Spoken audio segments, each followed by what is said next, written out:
Well, now we're joined by Baltimore Archbishop William E. joining us to share his memories and thoughts on Pope Francis. Archbishop Lori, good morning. Thank you for joining us on a rather somber morning. Thank you.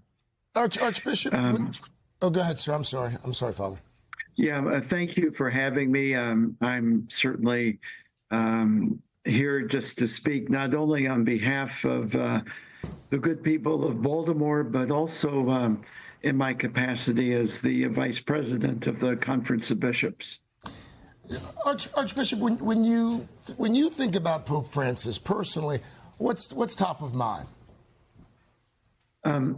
Pope Francis was a man of great love and great compassion, and as Ann just said, a real pastor who really loved God's people and particularly wanted to reach out to those who were poor and those who were afflicted, those who have been overlooked, and often those who have felt excluded. He really had an all-embracing pastoral love that I think has endeared him to millions of people, Catholics and people who are not Catholic all over the world. And I think we saw that yesterday with his great determination to be with the people one last time.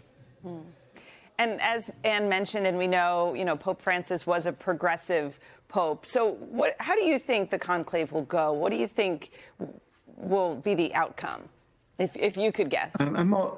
I'm always loath to predict. I mean, when Pope Francis was elected, people said, well, he'll be a transitional pope. Well, he was anything but a transitional pope. When John the 23rd was elected, they said, oh, he's an older man. He'll be a bit of a caretaker. On both counts, it was wrong. I think that conclaves are often known for surprising results. Pope Francis was often quoted as speaking of the God of surprises.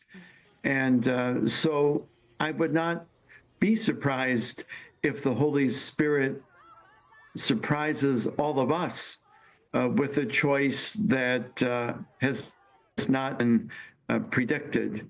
I do think that there will be a desire to build on the great strengths of Pope Francis's papacy. But of course, the world changes, and it changes rapidly. The Second Vatican Council taught us to read the signs of the times in the light of the gospel. And I'm confident that the members of the conclave will be striving to do just that. So it's hard to predict, and I think we should expect to be surprised. All right, Archbishop Lori, wise words for an Easter Monday. Thank you so much for being with us. Hey, thanks for watching. And don't forget, you can catch the Today Show every morning on NBC or take Today when you're on the go. Just follow the Today podcast on Apple Podcasts, Spotify, or wherever you listen.